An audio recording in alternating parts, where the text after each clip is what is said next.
Most people aren't asking for very much. You're not asking for very much. You're just asking the wrong people. Somewhere along the way, we were taught that wanting consistency makes us needy and expecting effort makes us difficult and asking for clarity makes us demanding. So we start shrinking our expectations so that we can keep connections with people. And we start calling that bare minimum effort. And we start convincing ourselves that at least something, anything is better than nothing. Maybe this shows up in your dating. Someone texts you just enough to keep you interested and held on, but not enough to feel secure. Maybe this shows up in your friendships. Why are you doing all the checking in all the time? Why are you the one that's always making the effort? Always the one that's understanding. Maybe at work, you put in so much energy, you've put in so much time, you're staying late, and sometimes you're feeling replaceable still. And with yourself, because you can't forget you.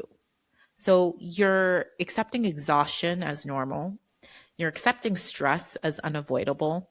You're accepting survival instead of fulfillment. Does this all sound familiar to you? Hey friends, it's Jasmine and welcome back to the Unfiltered Flow podcast.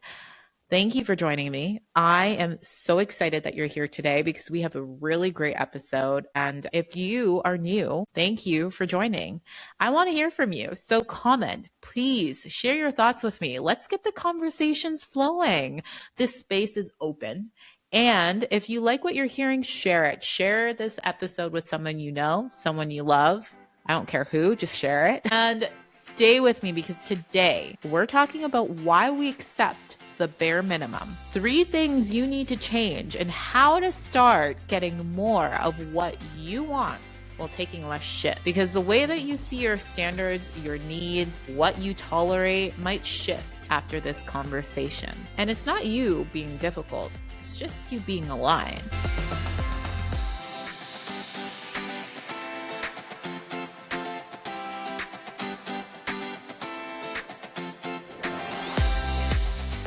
Most people don't wake up, because I know I don't, and consciously decide, I want my relationships to feel confusing. I want effort that feels inconsistent, and I want to question my worth. Who the hell wakes up and asks that question? Yeah, I don't see any hands. Well, there's no one here. I know I don't.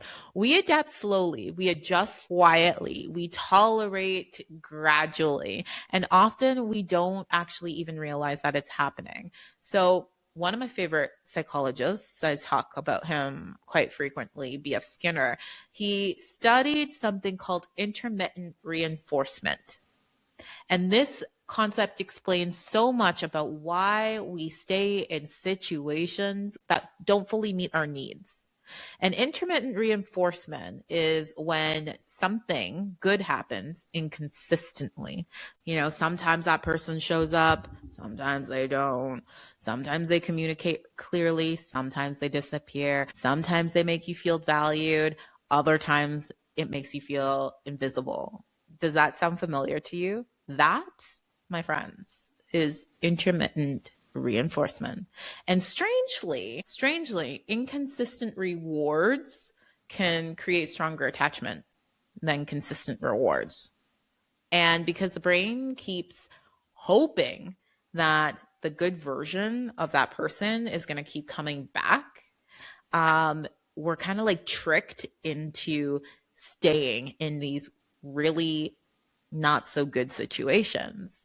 It's that same psychological pattern that makes slot machines so addictive. It's that transmitter that's like, oh my gosh, reward system. If I just keep doing this, then I'm going to get something back, right?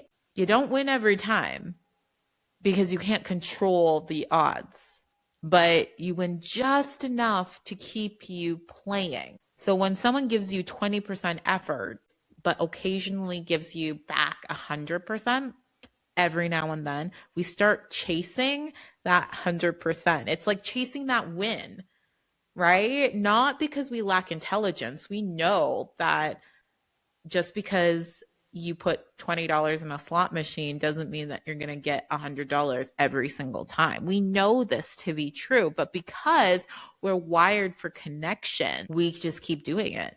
We do it anyways because we want them. We want that reinforcement. We want their attention.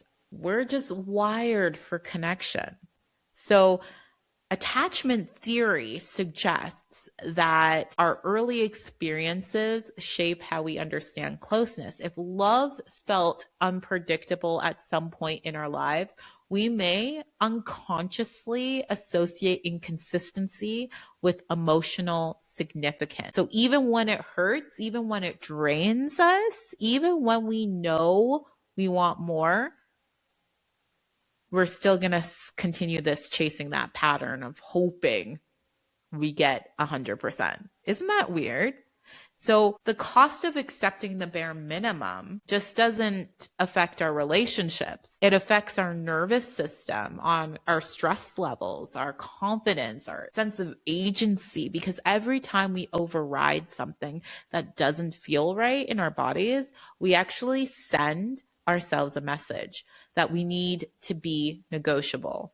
We need to negotiate in order for us to feel secure. Self-esteem researchers emphasize that self-worth is built through self-trust, meaning that when we repeatedly dismiss our own needs to maintain a connection with someone, we slowly weaken our trust in ourselves. We start to question our instincts, those gut feelings that we have, we start to minimize our feelings and we start to tell ourselves, it's not that bad.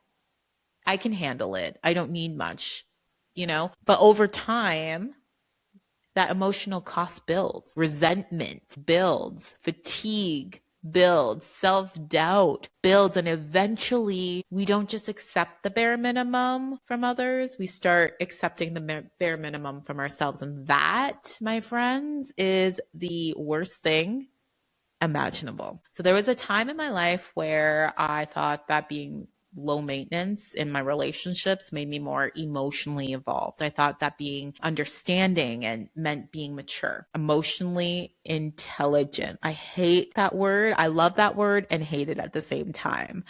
I thought that being flexible made me secure, and what I was actually doing was abandoning myself to maintain connections I had with people. And I was explaining away behavior that didn't feel good at all. Like I was minimizing my needs that mattered to me. And I was tolerating inconsistent behaviors because I didn't want conflict in my relationships. And the hardest part to all of that, the hardest part to what I was doing was that I didn't even realize what I was doing, guys, because society often praises people who are endlessly accommodating. We have to accommodate caregivers, women, especially people who pride themselves on empathy. We have to be accommodating. We got to stop that. Because without boundaries, we have the ability to self-abandon ourselves, and self-abandonment slowly erodes our own self-respect. So there are 3 things that you need to change in order to stop accepting the bare minimum. First of all, number 1, stop calling the bare minimum effort. Basic respect is not extra. Consistency in life is not extra. Communication is not extra. Feeling safe physically, emotionally, mentally is not extra. Honesty is not extra. These are the basic foundations, and it's part of behaviors that we learn through reinforcement. People learn how to treat us based on what works. If someone gives minimal effort and still receives full access to you, no brainer, guys. Their brain registers that minimal effort is sufficient enough. And not because they are intentionally careless. Maybe they just don't know. Maybe they haven't heard this podcast. Maybe they have no clue that They're even giving the bare minimum. But because pattern is effective, we teach people how to treat us by what we repeatedly accept. Number 2, stop negotiating your needs. Stop. So Brene Brown describes boundaries, which is a great thing to have. Everybody needs to have boundaries. But she describes boundaries as what's okay and what's not okay. All right. So not what keeps the peace, not what stops the conflict, not what avoids tension, but what actually feels good, what actually feels aligned, what makes you feel happy. Your needs are not excessive simply because someone is unwilling to meet them. Clarity does not push away emotionally healthy people. Okay, let me say that again. Clarity does not push away emotionally healthy people. Clarity reveals emotionally healthy people, because the right people in your life, they don't interpret communication as pressure. They're not there to try to fight you on your boundaries. They interpret it as information. They take that in and they register as, hey, this person wants to interact with me on this level, and that is their boundary. If I can meet it, great. If I can't, I need to tell that person I can't meet it, period. They interpret it as information. Number 3, stop confusing potential with reality. Potential can be intoxicating. Potential sounds like they could be amazing if, they could work if, they might change if. It's the what if, like if they do this, it will make me happy. If they change this part of them, it'll make me happy. But reality is what is consistently happening. Psychologist Leon Festinger introduced the concept called cognitive dissonance, the discomfort that we feel when reality and belief don't match. When reality and belief don't match. When someone's behavior doesn't align with what we hope, our brains sometimes adjust perception instead of adjusting expectations, because hope feels safer, right? Hope feels safer than being disappointed. But hope without evidence becomes emotional labor. And emotional labor just becomes exhaustion after a little bit. So how do you get more of what you want in life? Well, clarity. Clarity and communication changes everything. People can't meet the needs that are never communicated. They can't read your mind. They're not a mind reader. So expressing your needs doesn't have to lead to confrontation, but it does require you to be honest with yourself. It requires you saying, hey, instead of being fine, to actually try saying, I value consistency. Instead of saying, yeah, I don't mind that, actually tell them, I feel more comfortable with clear communications. Instead of saying, I don't want to seem difficult, try saying, I want to try something sustainable. Notice the difference. There's no blame. You're not telling them you're doing this wrong. You're not allowing me to make my choices. You're not accusing them of something. It's just the truth. It's just the truth. Emotionally healthy people will respond to clarity much better than they will respond to inconsistency, because clarity, it builds trust. And every relationship that you enter into requires trust. So stop taking less shit from people. Taking less shit requires discomfort. Growth often changes our tolerance level. What once felt acceptable starts feeling misaligned. And I know this because I've done so much growth in the last few years. What once felt normal starts to feel draining. When this happens, some people will say, well, you've changed. You're not the same person that I met 5 years ago. And you know what? Fuck, they're right. You're not. You're not the same person. Growth changes standards. Growth changes boundaries. Growth changes what feels sustainable to you. And, some people will commend you, applaud you. They'll rise with you. Some relationships that you're in will completely shift. Some connections will fall away. And while you feel uncomfortable, that's okay. Feel that uncomfortableness because it often is necessary for growth. Because alignment sometimes requires releasing what no longer fits in your world. So instead of asking, am I asking too much? Maybe you try and ask, is this aligned with my life right now or aligned with the life that I want to build? Because the life you want requires an environment that supports it. You can't build a fulfilling life surrounded by the bare minimum effort, the bare minimum energy. It doesn't require perfection, but it requires mutual effort. It requires mutual respect. It requires mutual care. It requires healthy connections and consistent effort. Emotionally safe relationships exist, but we often don't experience them until we stop tolerating what feels misaligned. Listen, you're not asking too much. Stop it. Stop it. Stop. Because you're not asking too much.